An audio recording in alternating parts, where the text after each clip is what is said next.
예, 고민거리에서 좋은 성, 나쁜 성, 애매한 성을 정리해 봤죠.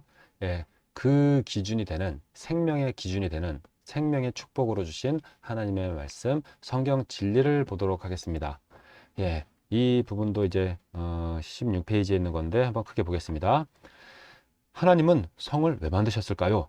예, 제가 이 부분은 사역 초기부터 질문을 받으면서 사람들이 이거에 대해서 정말로 궁금해하는구나. 예, 그렇게 이제 볼 수 있었는데요. 여기서는 이제 성경 진리의 말씀을 보는 부분이니까 성경을 제일 많이 읽었을 것 같은 사람이 읽기라고 하는 이제 진행 멘트를 담았습니다. 성경을 제일 많이 읽었을 것 같은 거지 팩트인지 아닌지는 모르는 거예요. 예, 딱 보기에 그런 사람 추천하면서 분위기 띄워주시면 좋겠습니다. 예, 남자와 여자의 성을 왜 만드셨을까요? 남자와 여자의 성을 왜 만드셨을까요? 하나님의 몇 번째 명령일까요? 창세기 1장 28절은 예, 하나님의 첫 번째 명령입니다. 하나님의 첫 번째 명령. 지금 이제 여기다 이제 글씨를 쓰기가 이제 어려우니까 일단 그냥 진행 빨리 하면서 글씨를 쓰지 않고 말씀으로 드려보겠습니다. 하나님의 첫 번째 명령. 창세기 1장 28절 그 과로에게 무엇을 주시며 이르시되 모하고 번성해라. 그 뭘까요? 첫 번째 과로 그 여기서 그에게가 아니라 그들에게라고 하는 부분이 참 깊고 오묘한 부분입니다. 그들에게 그들은 누구죠? 아담 혼자가 아니라 아담과 하와 둘입니다. 그들에게 무엇을 주시며 복을 주시며 이르시되 모하고 번성해라 생육하고 번성해라. 그들에게 복을 주시는 건데요. 그 복의 실체가 무엇이냐면 생육하고 번성하라인 거예요.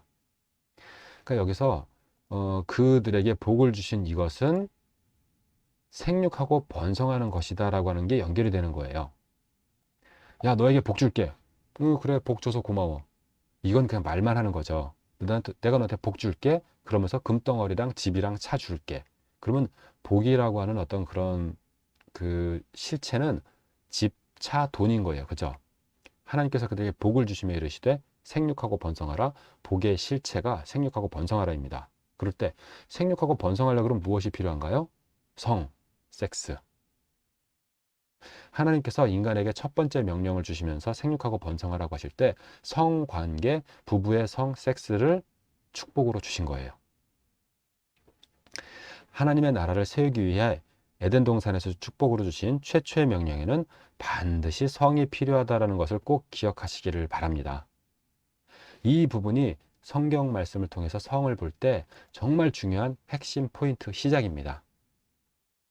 예. 생육하고 번성하라는 그 명령을 그러면 누구누구에게 말씀하셨는가라고 하는 부분도 성경을 통해서 보고 싶은데요.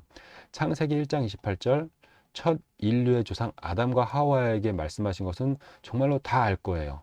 근데 그게 아까 우리 1과 첫 표지에 있었던 말씀 창세기 9장 1절 홍수 심판 이후에 신인류의 조상 노아에게 말씀하셨습니다. 생육하고 번성하라.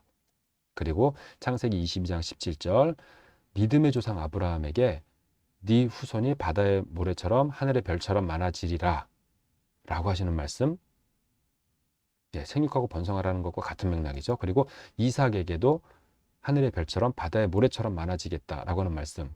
그리고 다시 35장 11절에 가면 이스라엘 민족의 조상 야곱에게 생육하고 번성하라. 많은 민족이 네 허리에서 나오리라 라고 말씀하셨습니다. 예, 이런 부분을 볼 때 생육하고 번성하라는 계속 중요하게 말씀하시는 하나님의 축복입니다. 예, 야곱에게 그렇게 말씀하셨다라는 부분을 봤고요. 그럴 때 하나님께서 최초로 주신 명령은 한 번에 끝나지도 않고 중간에 바뀌지도 않을 만큼 매우 중요한 하나님의 아주 큰 계획이 담겨 있는 축복 명령이었다라고 하는 것을 보고요. 그 아래쪽에 생육하고 번성하라 그러면 남자와 여자의 무엇이 필요할까요? 라고 하는 부분을 보겠습니다. 생육하고 번성하려면 남자와 여자의 무엇이 필요할까요? 성, 섹스. 그죠? 그 안에 자궁이 있어서 10달 동안 아기를 키울 수 있는 자궁을 하나님이 만들어 놓으셨죠. 그러니까 생육하고 번성하려 그러면 남자의 정자가 여자의 아내의 질 안쪽으로 들어가서 난자를 만나고 거기서 자궁에 착상이 되어서 10달 동안 자라다가 나오는 게 필요합니다. 그죠? 하나님께서 부부에게 한 몸을 이루는 하나님됨의 관계, 하나됨의 기쁨과 새 무엇을 주시기 원하십니다. 그러니까 하나님께서는 부부에게 한 몸을 이루는 하나됨의 기쁨과 함께 새 무엇, 새 생명을 주시기 원하십니다. 그래서 창세기 2장 24절, 이러므로 남자가 부모를 떠나 그의 누구와 합하여 둘이 무엇을 이룰지로다.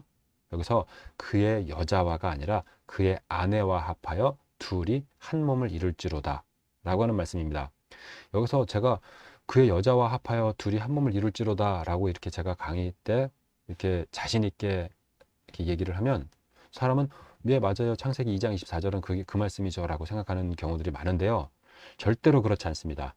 남자가 부모를 떠나 그의 아내와 한 몸 합하여 둘이 한 몸을 이룰지로다라고 나오고 명확하게 나오고, 영어에서도 와이프 단수입니다.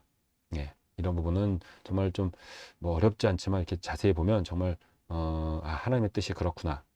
1대1 남편과 아내 관계를 그렇게 만드셨구나. 그리고 또 한 가지, 둘이 한 몸을 이룰지로다 라고 하는 부분이 있는데, 여기 한 몸은 제가 한번 적어 볼게요.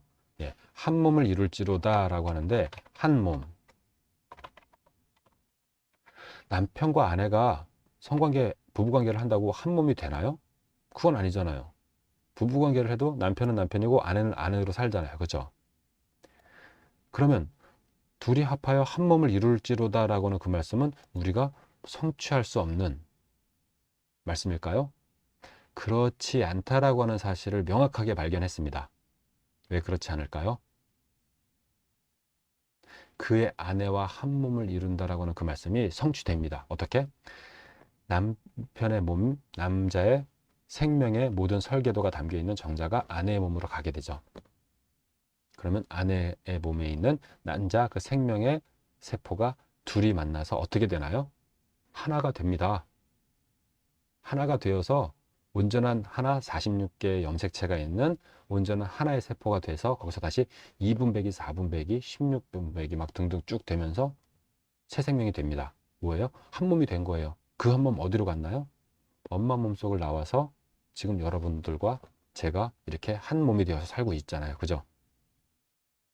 하나님의 말씀이 정말 문자적으로 이렇게 다 뭐 정말 해석을 하기에는 너무 어렵고 좀 아닌 것 같은 부분도 있을 수 있지만, 적어도 창세기 2장 24절 말씀은 문자 그대로 성취되는 것을 볼 수 있습니다. 남자가 부모를 떠나 그의 아내와 한 몸을 이루어서 새 생명을 만들었습니다. 그 과정을 우리는 전문 용어로 뭐라고 하나요? 섹스, 성. 우리는 성을 성경 말씀을 통해서 창세기 1장과 2장에서 너무나 명확하게 성관계 섹스를 말씀하시는 하나님의 축복 명령을 보았습니다. 예. 그렇게 해서 이제 어떤 성경 진리 부분 보았고요.